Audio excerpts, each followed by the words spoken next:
नमस्कार विद्यार्थी मित्रांनो. शिक्षक पात्रता परीक्षा म्हणजेच महा-टी-ई-टी ही प्रत्येक शिक्षकासाठी अत्यंत महत्त्वाची आहे. पण आता एक मोठा बदल चर्चेत आहे. मराठी माध्यमातील शिक्षकांसाठी इंग्रजी भाषा सक्तीची करण्याबाबत शासन आणि न्यायालयीन स्तरावर चर्चा सुरू आहे. हा बदल तुमच्या भविष्यासाठी काय अर्थ घेऊन येतो? चला तर मग आपण याच विषयावरती आजचा व्हिडिओ पाहूयात. व्हिडिओला सुरुवात करण्यापूर्वी तुम्ही आमच्या व्हिडिओला लाईक करा, चॅनलला सबस्क्राईब करा आणि हा व्हिडिओ जास्तीत जास्त प्रमाणामध्ये शेअर करा, जेणेकरून टी-ई-टी देणाऱ्या शिक्षक मित्रमैत्रिणींना त्याचा लाभ होईल. त्याचप्रमाणे हा व्हिडिओ शेवटपर्यंत पहा, जेणेकरून या व्हिडिओमध्ये इंग्रजी भाषा सक्तीची करण्यात येणार आहे त्याबद्दलची संपूर्ण माहिती तुम्हाला मिळणार आहे. शिक्षक पात्रता परीक्षा मराठी माध्यमातील शिक्षकांसाठी इंग्रजी भाषा सक्तीची करून परीक्षा प्रक्रियेतील पारदर्शकता व गुणवत्ता टिकवण्यासाठी नवीन परिपत्रक काढण्याबाबत. सदरचे परिपत्रक हे प्रशांत बन्सीलाल बंब या आमदारांच्या वतीनं काढण्यासाठी प्रस्ताव दाखल झालेला आहे आणि त्यामध्ये काय म्हटलेलं आहे याबद्दलची आपण या व्हिडिओमध्ये माहिती घेणार आहोत. जावक क्रमांक कार्यासन वि.का.छ.स. 24-293 दिनांक 4/3/2026. प्रति माननीय नामदार श्री दादाजी भुसे साहेब, मंत्री शालेय शिक्षण विभाग, महाराष्ट्र राज्य, मुंबई. माननीय नामदार श्री जयकुमार गोरे साहेब, मंत्री ग्राम विकास विभाग, महाराष्ट्र राज्य, मंत्रालय, मुंबई. माननीय नामदार श्री पंकज भोयर साहेब, राज्यमंत्री शालेय शिक्षण विभाग, महाराष्ट्र शासन, मंत्रालय, मुंबई. माननीय प्रधान सचिव शालेय शिक्षण विभाग, मंत्रालय, मुंबई. या परिपत्रकाचा विषय शिक्षक पात्रता परीक्षा म्हणजेच टी-ई-टी मराठी माध्यमातील शिक्षकांसाठी इंग्रजी भाषा सक्तीची करून नियमबाह्य पळवाटा रोखण्याबाबत परीक्षा प्रक्रियेतील पारदर्शकता व गुणवत्ता टिकवण्यासाठी तातडीने नवीन परिपत्रक काढण्याबाबत. याच्यामध्ये संदर्भ घेतलेला आहे माननीय सर्वोच्च व उच्च न्यायालयाचा निर्णय शिक्षक पात्रता परीक्षा टी-ई-टी अनिवार्य करण्याबाबत. 1. माननीय सर्वोच्च न्यायालय सिव्हिल अपील क्रमांक 1385/2025 व इतर दिनांक 1/9/25.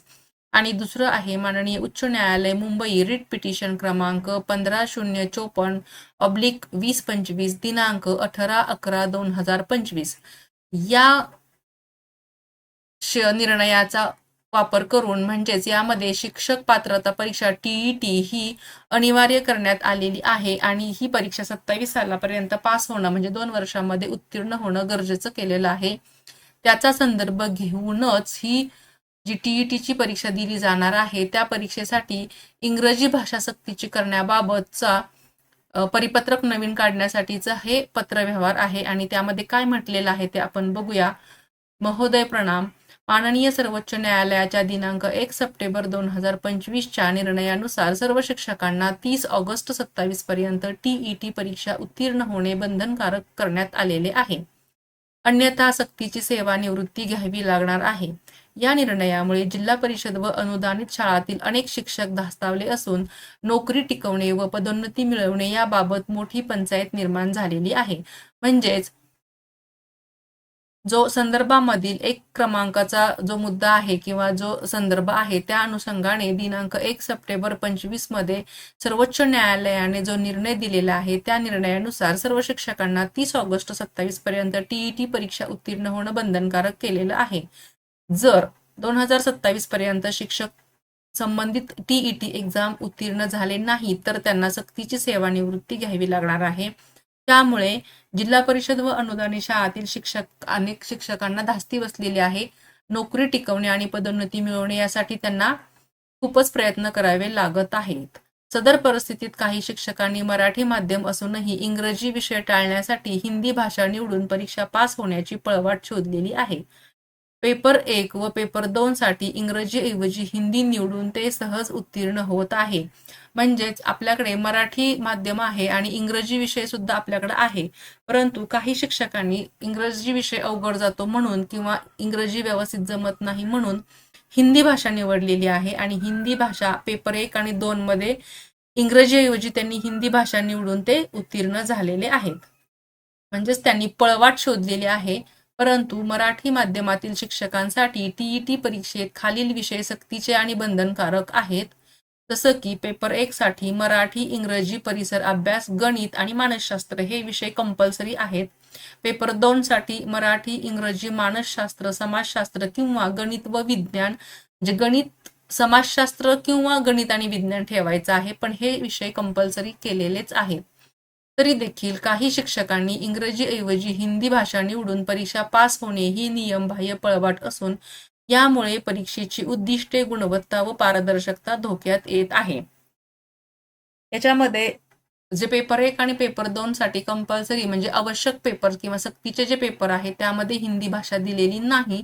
तरी देखील काही शिक्षकांनी इंग्रजीऐवजी हिंदी भाषा निवडून ती परीक्षा पास झालेली आहेत. परंतु त्यामुळे मंत्री महोदयांना किंवा आमदारांना असं वाटत आहे की परीक्षेची उद्दिष्टे आणि गुणवत्ता, पारदर्शकता यामध्ये धोका निर्माण होत आहे. म्हणून त्यांनी अशी विनंती केलेली आहे की मराठी माध्यमातील शिक्षकांसाठी इंग्रजी भाषा सक्तीची करण्यात यावी. या संदर्भात नवीन परिपत्रक काढून अशा पळवाटा कायमच्या बंद करण्यात याव्यात. सर्व शिक्षकांनी त्यांच्या मूळ माध्यमानुसारच परीक्षा देणे बंधनकारक करण्यात यावे. परीक्षा प्रक्रियेतील पारदर्शकता, गुणवत्ता व न्याय्यतेसाठी आवश्यक ती सुधारणा तातडीने करण्यात यावी. सदर गंभीर प्रकाराकडे गांभीर्याने लक्ष घालून तातडीने निर्णय घेणे आवश्यक आहे.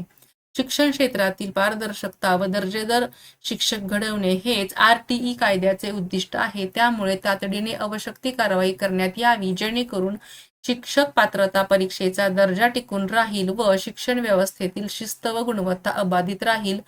कळावे ही नम्र विनंती.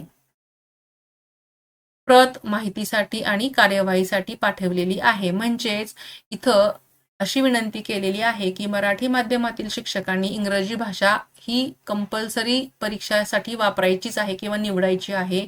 यासाठी जी पळवाट शोधलेली आहे हिंदी भाषेची तर ती बंद व्हावी म्हणून परिपत्रक काढून इंग्रजी भाषा जी आहे त्याचाच अभ्यास करून परीक्षा देणं अनिवार्य करावं असं विनंतीमध्ये म्हटलेलं आहे. सर्व शिक्षकांनी त्यांच्या मूळ माध्यमानुसारच परीक्षा देणं बंधनकारक आहे. परीक्षा प्रक्रियेतील पारदर्शकता, गुणवत्ता आणि न्याय्यतेसाठी आवश्यक ती सुधारणा तातडीने करावी. या प्रकाराकडे गांभीर्याने लक्ष देऊन तातडीने निर्णय घ्यावा अशा पद्धतीची विनंती केलेली आहे. विद्यार्थी मित्रांनो, जरी विनंती केलेली असली तरी सुद्धा तुम्ही इंग्रजी भाषा घेतली म्हणून तुम्हाला या TET एक्झाम दिल्यानंतर लगेच नोकरी लागते असं नाही, किंवा TET परीक्षा दिल्यानंतरच तुम्हाला ही नोकरी लागते हे जरी खरं असलं तरी सुद्धा जे आता शिक्षक म्हणून कार्यरत आहेत त्यांना TET एक्झाम पास झाल्यानंतर त्याला विषय हाच पाहिजे किंवा तोच पाहिजे असं काही बंधन नसावं. कारण तुमचं जे शिक्षक भरती जी होती ती तुमचे D.Ed, B.Ed किंवा इतर जे M.Ed वगैरे जे तुमचे कोर्सेस आहेत त्यानुसारच ही भरती होत असते. TET ही नंतर आलेली परीक्षा आहे आणि ती परीक्षा पास झाल्यानंतर म्हणजे दोन्ही एकत्र जेव्हा असेल त्यावेळेला तुम्हाला शिक्षकाची नोकरी लागते. त्यामुळे घाबरून जाण्याची काहीच आवश्यकता नाही. निर्णय जो काही होणार असेल तो होतच राहील. परंतु हे माहितीसाठी असणं आवश्यक आहे की इंग्रजी भाषा ही सक्तीची करण्यासाठीची विनंती आणि त्यानुसारचं परिपत्रक काढण्याकडे सरकारचं आणि शासनाचं लक्ष आहे असं आपल्याला इथं दिसून येत आहे. त्यामुळे शक्यतो आपण नवीन आता जे कोणी TET एक्झामला बसणार असतील तर त्यांनी हिंदी भाषेऐवजी इंग्रजी भाषा घेऊन त्याचा अभ्यास आतापासूनच सुरुवात करणं योग्य होईल. कारण भविष्यात जर असा काही एखादा परिपत्रक आलं किंवा नियम आला की आपल्या ज्या मूळ भाषा आहेत किंवा आपल्या ज्या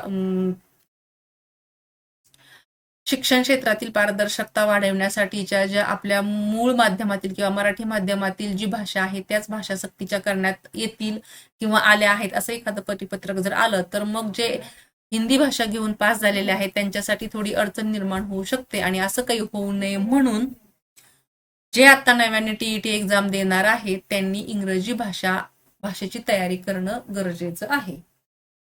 तर विद्यार्थी मित्रांनो, तुम्ही हा व्हिडिओ शेवटपर्यंत पाहिलात त्याबद्दल धन्यवाद.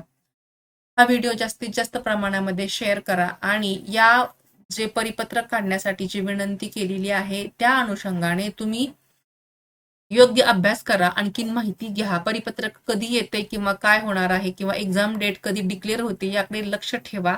परिपत्रक काय म्हणते त्यानुसारच तुम्ही तुमचे विषय निवडलं तर तुमच्याच फायद्याचं होईल. शक्यतो फार काही बदल होईल असं वाटत नाही, पण तरी सुद्धा भविष्याच्या दृष्टीनं आपण कधी सावध असलेलं बरं असतं. Thank you for watching and subscribe.